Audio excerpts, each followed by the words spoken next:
मित्रों, smart India learning channel में आपका हार्दिक स्वागत है। प्राणायामों के अभ्यास वीडियोस में हमने आपको 8 प्रमुख प्राणायामों में से भस्त्रिका, कपालभाति, बाह्य प्राणायाम, सहायक प्रक्रिया अग्निसार व उज्जाई के बारे में विस्तृत जानकारी दी। दोस्तों, अब हम प्राणायामों का राजा कहलाने वाले सर्व प्रमुख प्राणायाम अनुलोम विलोम के बारे में विस्तृत चर्चा करेंगे। मानव जीवन के हर एक पहलू को स्वस्थ, सुंदर, विकसित रखने के लिए यह प्राणायाम अत्यंत ही आवश्यक है। यूँ मान लीजिए कि मानव जीवन है तो अनुलोम विलोम की आदत होना आवश्यक है। जीवन में किसी भी चीज़ की कमी है तो उसका कारगर इलाज है अनुलोम विलोम। आपने ऋषि मुनियों के चित्र यदि देखे होंगे या किसी सीरियल या फिल्म में यदि आपने साधु संतों को ध्यानमग्न देखा होगा तो अक्सर वे अनुलोम विलोम प्राणायाम की ही मुद्रा में देखा होगा। जिस प्रकार हमारे जीवन में सांसों का इम्पोर्टेंस है, उसी प्रकार अनुलोम विलोम का भी अपना रोल है हमारे जीवन में।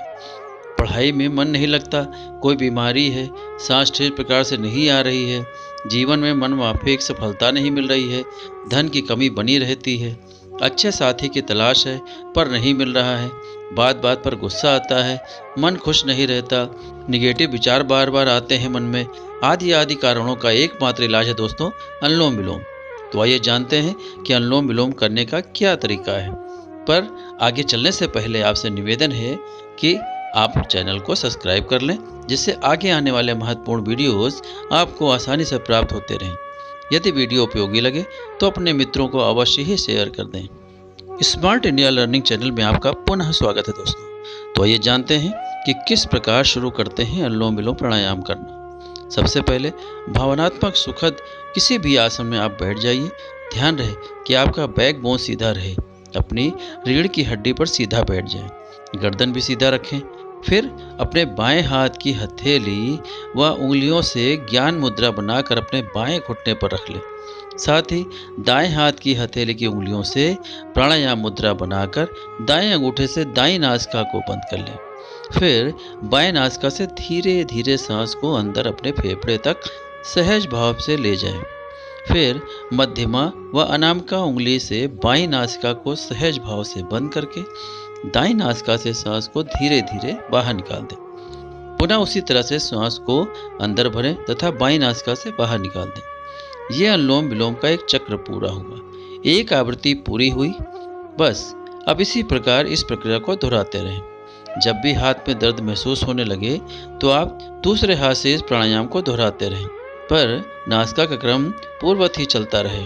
जब आप अपनी नासिका के माध्यम से सांस धीरे धीरे अंदर लेते हैं तो इसे पूरक कहते हैं, और जब बाहर छोड़ते हैं तो उसे रेचक कहते हैं। मित्रों, प्रायः बाईं नासिका से ही पूरक करते हुए प्राणायाम क्यों प्रारंभ करते हैं, आइए इस रहस्य को भी जान लेते हैं। मित्रों, इसके पीछे का वैज्ञानिक कारण यह है कि बाईं नासिका यानी इड़ा नाड़ी यानी कि वाम स्वर चंद्र शक्ति अर्थात शांति का प्रतीक है।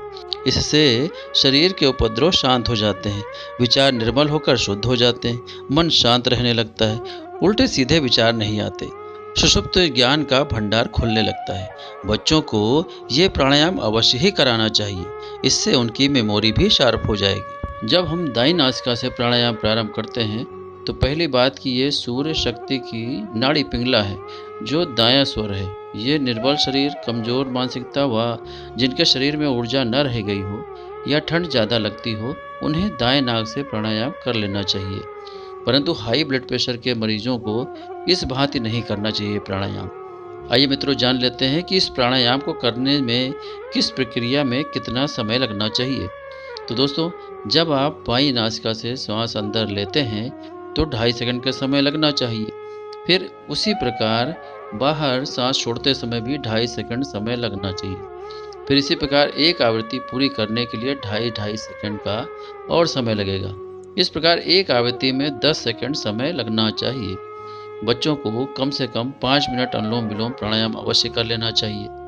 पूर्ण स्वस्थ को कम से कम 15 मिनट, सामान्य रोग में कम से कम आधे घंटे तथा विशेष बीमारी से निजात पाने के लिए आधे घंटे से 1 घंटे तक का, और लाइलाज बीमारी जैसे कैंसर, डायबिटीज आदि में जितना लंबा हो सके उतना लंबा अनुलोम विलोम प्राणायाम पूर्ण लाभ पाने के लिए करना चाहिए। तो मित्रों, कैसा लगा ये अभ्यास? है ना आसान? तो इस वीडियो में आपको अनुलोम विलोम की विस्तृत जानकारी मिल चुकी है। अब बस आप इसका नित्य अभ्यास शुरू कर दीजिए। कोई भी अन्य जानकारी के लिए डिस्क्रिप्शन में दिए गए नंबर पर संपर्क कर सकते हैं। तो इस वीडियो में बस इतना ही। मिलते हैं अपने अगले वीडियो में, जिसमें हम आपको अगला प्राणायाम भ्रामरी के बारे में डिटेल से बताएंगे। जय हिंद, जय भारत।